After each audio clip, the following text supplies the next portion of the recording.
Okay, so the name of this talk is Finding God in Nature. The song was Overwhelmed by Big Daddy Weave. We will be talking about finding God in nature from the perspective of Father Mike Murray.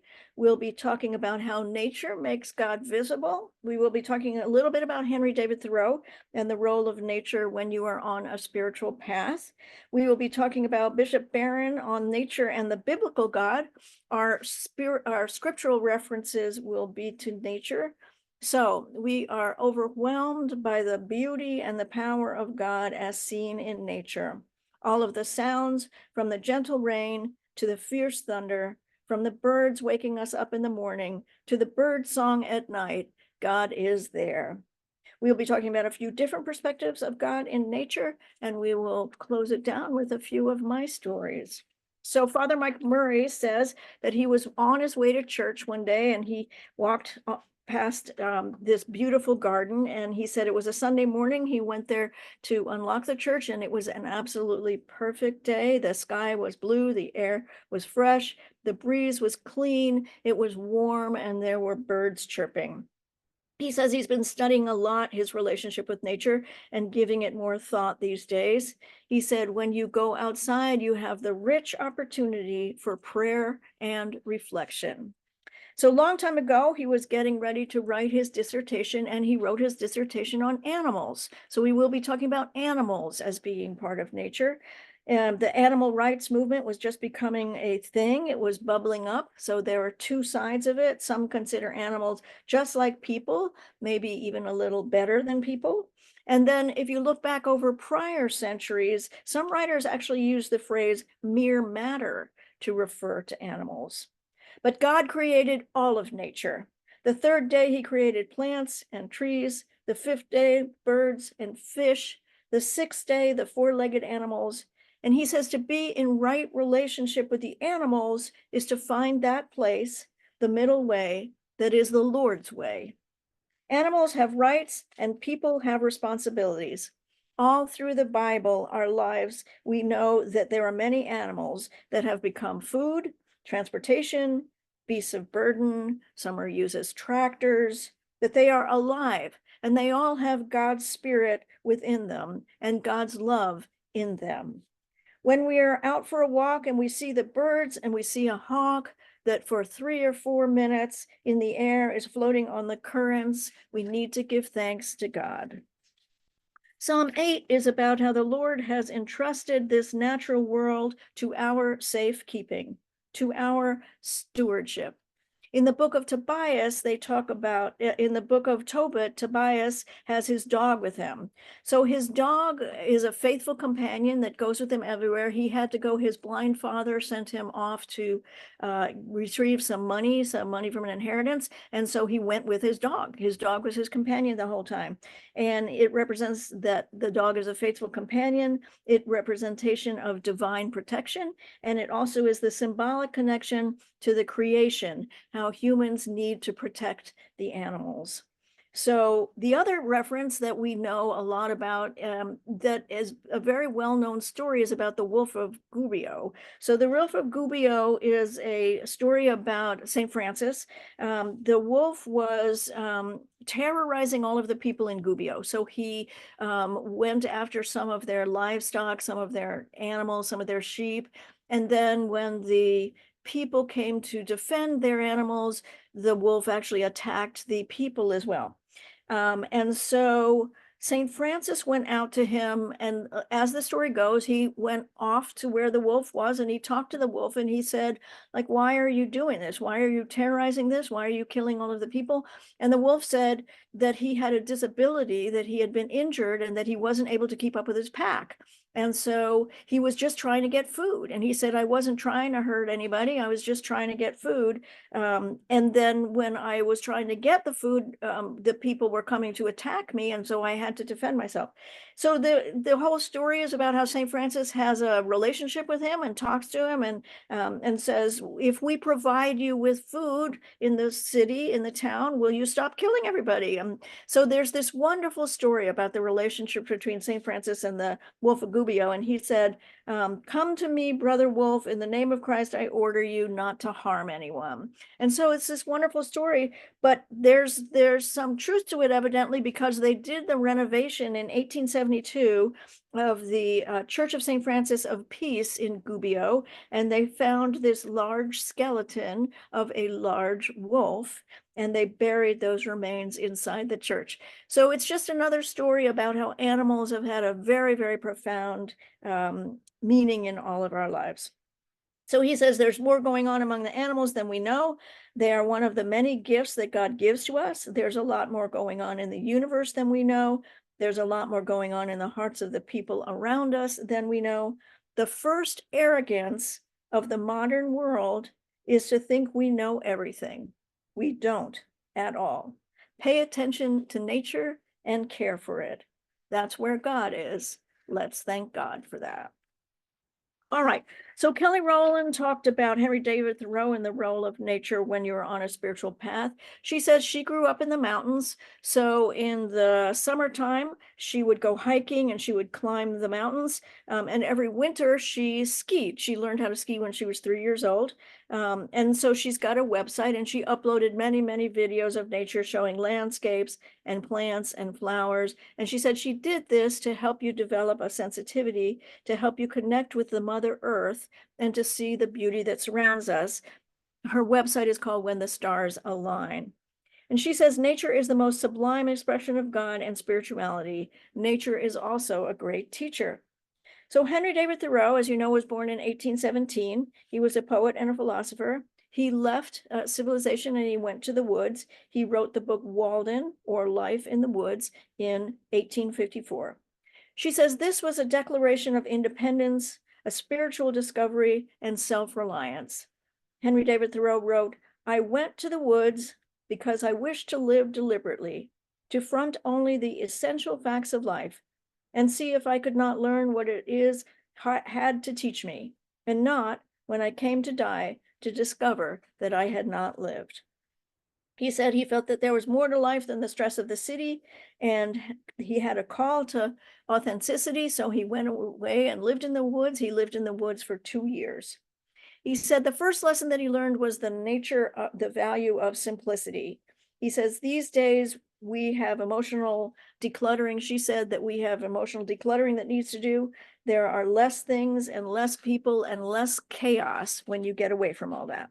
She said we are all overstimulated and we keep on running and we are tired and we are unaware and totally disconnected from our soul. She said the way to get around that is to go out and be in nature.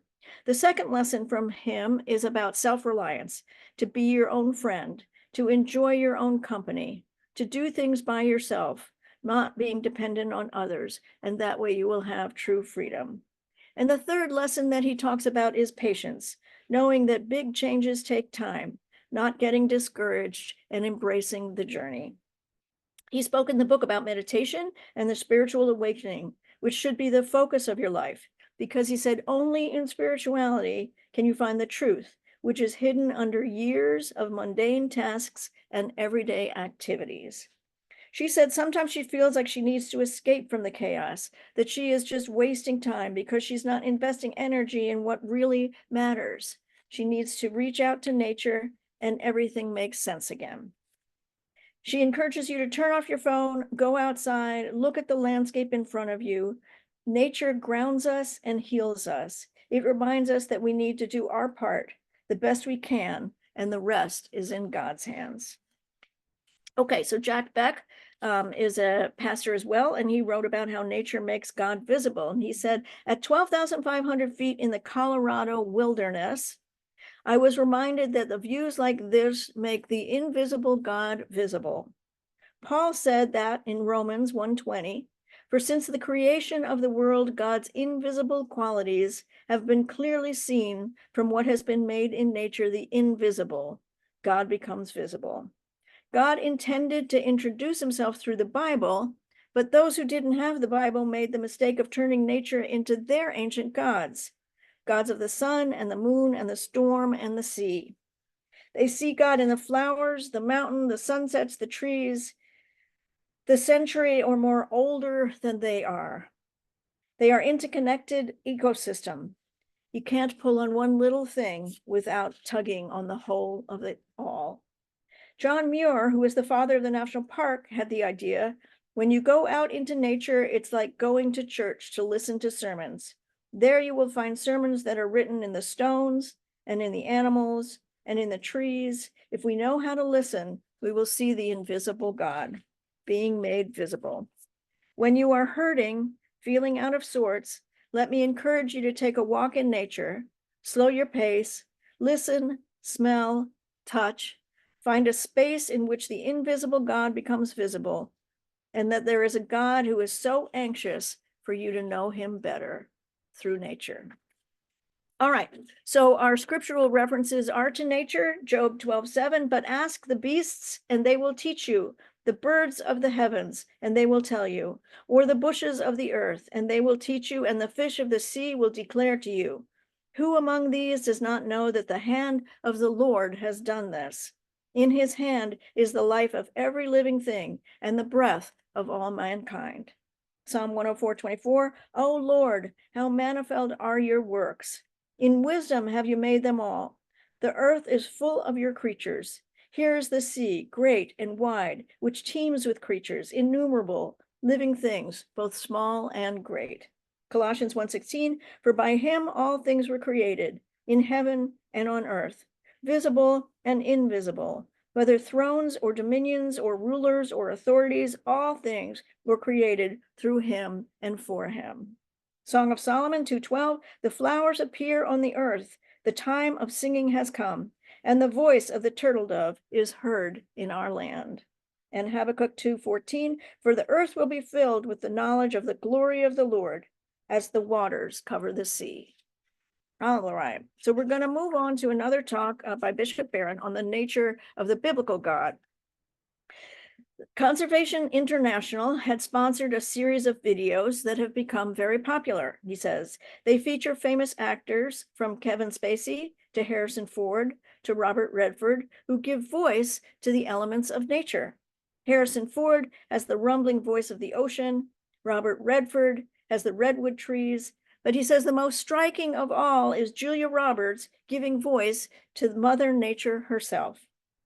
The point of all the videos is that nature does not give a darn about us. Mother Nature's speech says, quote, I have been here for 4.5 billion years, 22,500 times longer than you. I don't need you, but you need me. I have fed species greater than you, and I have starved species greater than you. My oceans, my soil, my flowing streams, my forests, they can take you and they can leave you. These are right, and they are making a theological point. Remember the first time there was radical indifference of nature really struck him, he said, was when he was giving a retreat to seminarians in North Carolina on the coast. He went out during a break to walk into the surf. He went up to the surf up to his knees, and he was looking at how beautiful it was, the scene, the water, the dolphins. It was exalting how beautiful it all was. He turned for a moment to look back towards the shore, and in a moment, this giant wave came up from behind. It knocked him actually to the floor of the sea. For a few very disturbing moments, it actually pinned me to the ground, he said. It was over quickly, and I was back on my feet, and I remember thinking, the same nature that overwhelmed me with beauty one moment, the next moment almost killed me. That's how nature is. The ancient people, he said, knew this very well. Mythology of the Greeks and the Romans had gods and goddesses that were all personifications of natural necessities. Poseidon, the sea, one moment smiling, and the next moment sinking your ship. Zeus, the sky, beautiful and serene, and the next minute a thunderbolt will come and kill you. Demeter, the earth, was rich and provides food, and then it is an avenging enemy. The ancients knew that. That's why they worshipped gods and goddesses, but it was all very shaky because the creator God is not like the ancient gods and goddesses because he is not like the natural necessities. The creator God is a rock in his fidelity, in his steadfast love. All of the biblical revelation comes to climax in the claim that God is love. We are not dealing with Zeus, Poseidon, or Demeter, which are impressive but dangerous. We're dealing with the finally reliable God, the God of love, and that makes all the difference. Look at St. Augustine in his Confessions. There's a great passage that he writes where Augustine says, all of the natural elements coming before him, all of the things that were essentially worshipped in the ancient world, they all say to him, look higher, look higher. Don't look to us as your ultimate God, look higher. And then together in a great chorus, they say, he made us. The Creator God is the proper focus of our worship. So here's what I know. I don't go camping very much. Well, I don't go camping at all anymore, quite honestly, but I used to go camping and I used to love it. But the thought of camping lifts my spirits every single time. I had made a cup that says Happy Camper. So there's a big mug and there was a coffee that was called Happy Camper, and I cut that out and I pasted pictures of campgrounds all around it, and it says Happy Camper on it. And I carry that cup with me every day. I have a pendant hanging from my car mirror hanging there that says Happy Camper. I have dish towels that say camp more, worry less. And I have a dish towel that has camp rules on it that say take a walk, visit with friends, swim, make s'mores, enjoy the wildlife, wake up smiling, gather around the fire, take naps, catch fireflies, and relax. The thought of being outdoors brings me peace every single time. So it all started when I was a young girl. I'm going to tell you some stories now. My dad lived in San Francisco and I lived in New York. My parents divorced when I was very, very young. And I would go spend a month with him every year. And one year, I think I was about 11 or 12. I was really pretty young. I got to his house and he said, I have surprises and presents for you. And when we got there, we each had our own, so me and my sister, we each had our own sleeping bag, and we each had our own backpack, and we each had our own hiking boots. And so he had decided he was going to take us away. Like I said, I think I was about 11 or 12. So for the next 2 weeks, we were out in nature. He took us to Mount Lassen, which was in the Sierras. And we hiked and we stayed in this little cabin, but it was not like, it didn't have running water or anything like that. And we used our backpacks and we used our sleeping bags. And we walked every day outside in nature, and we did all of these trails. And it was my first experience doing any camping. And it was absolutely unbelievable. It was in the Sierras. The next week after that, he took us to a lake where he had rented a houseboat. And so the houseboat looked just like a small trailer on pontoons. It was like a little house. And so for a week, we stayed in that houseboat, and we would pull up to the shore at night, and you could see all of the like coyotes walking up and down, and all of the animals, the night animals. We were safe because we were inside the houseboat, but you could see all of nature, and you could see the moon, and you could see the stars. And so I think that was my beginning exposure to what was to be a lifetime of feeling at peace and joyful and happy when I was in nature. And so we stayed on that houseboat on the lake for a week. And obviously we brought our sleeping bags home with us, and our camping gear and our mountain boots. And I think that's how it all started. So there are several other places that have been very, very important to me. One of which I went to with my dad when he would come to New York, the Bronx Zoo. So the Bronx Zoo, I know it's a zoo, and I don't feel good about animals being in cages now, looking back on it. But the Bronx Zoo had very big, wide open areas where the animals were allowed to run around. And you could be on a little tram that would go through the Bronx Zoo, so you could see the animals, and they weren't actually in cages. And the Bronx Zoo was also, it was a very, very big place. It was also just incredibly beautiful place. So not only was there all the animals there, but it had the habitat set up for that was appropriate for whatever the animal was that was living there.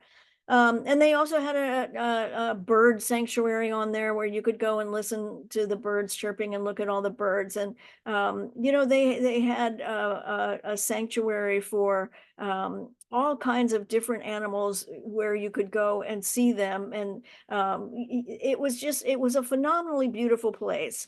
And I remember that whenever my dad came to New York, we would go to the Bronx Zoo. And when I got older, I made it my place to go, where I felt safe and happy and loved. And like I said, I don't feel so good about the animals being in cages, but there were a lot of places where they were not in cages, where they were able to run around free.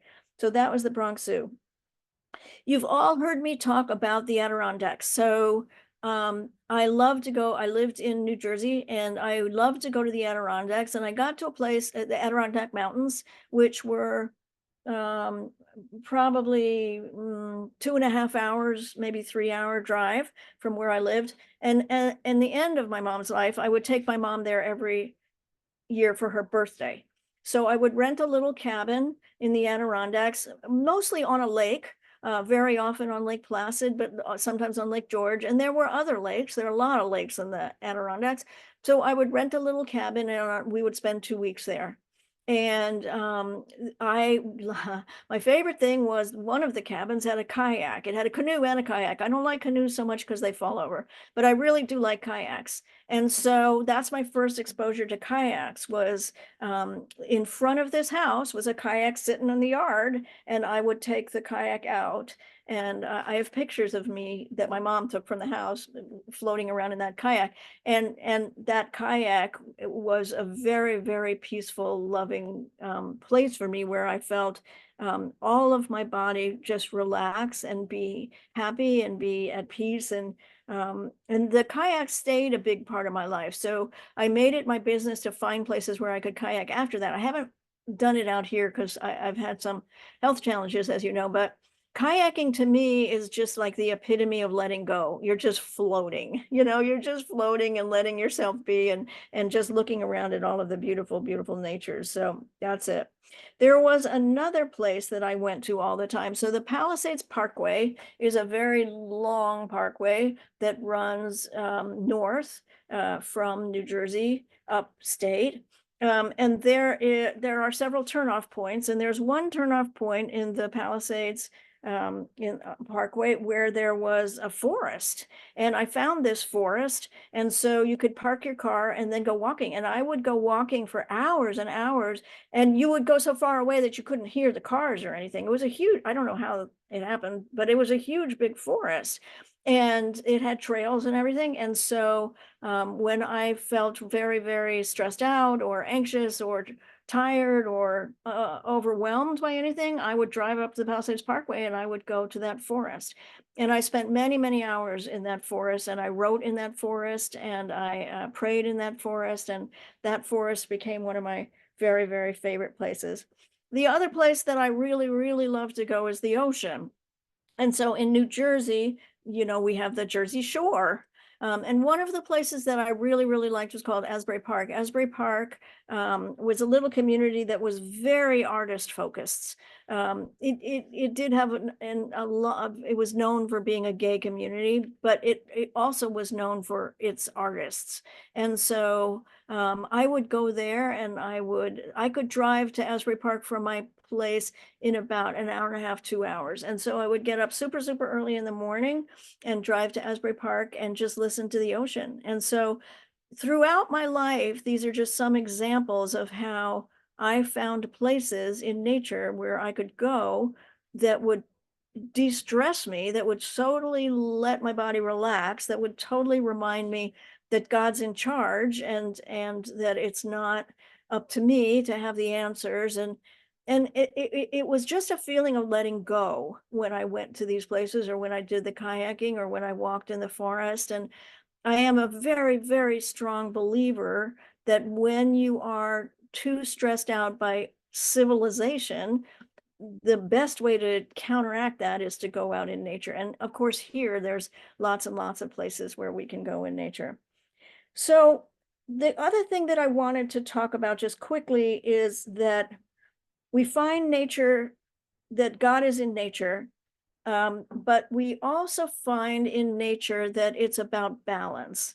So God is all about balance as well. So balance means good and bad. It means dry and wet. It means rainstorms and rainbows. It means peaceful, gentle rain, and it means thunderous, loud claps of thunder. It is always a dichotomy. There's always both sides. Nature always has both sides. There's dark and light. There's always both dark and light. And so if you're wanting to find God in nature, remember that he's also about telling us to maintain balance, to understand that there's going to be good and there's going to be bad. Some of you know that I've been going through a pretty rough time medically, but that I'm turning the corner and I'm doing much, much, much better. But it's all about balance. It's about understanding that you will have good times and you will have bad times. And it's all part of nature. If you look out in nature, you see both sides all the time. It's never just always sunny. There's going to be sun and there's going to be rain. And so I found this poem. I was reminded of this poem. I'm just going to read two little pieces of it by Longfellow called The Rainy Day. So it says, the day is cold and dark and dreary. It rains and the wind is never weary.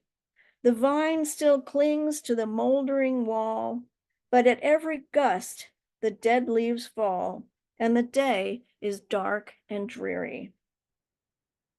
Be still, sad heart, and cease repining. Behind the clouds is the sun still shining. Thy fate is the common fate of all. Into each life some rain must fall. Some days must be dark and dreary. So nature is a metaphor for the hard times that everyone must face, but it is a reminder that God is in it all. I believe that God loves us with a love that surpasses all understanding, that God is love and he is made visible through the flowers, the trees, the rain, the rainbows, the birds chirping, the waves of the ocean, and the peace and stillness of the night filled with cicadas and night owls. That through every day and night, all the beauty and all the darkness, God is there. You can't have the flowers without the rain. You can't have the joyful times and be able to truly appreciate every minute of them without the hard times. For as long as man has been able to record his thoughts, there have been stories of God or the gods showing up in nature. You have only to go outside and look around and look up and feel God's presence. Everywhere you turn, there is God. God makes himself visible in nature. And so it is. Remember at all times, the power is in you. It always has been, and it always will be.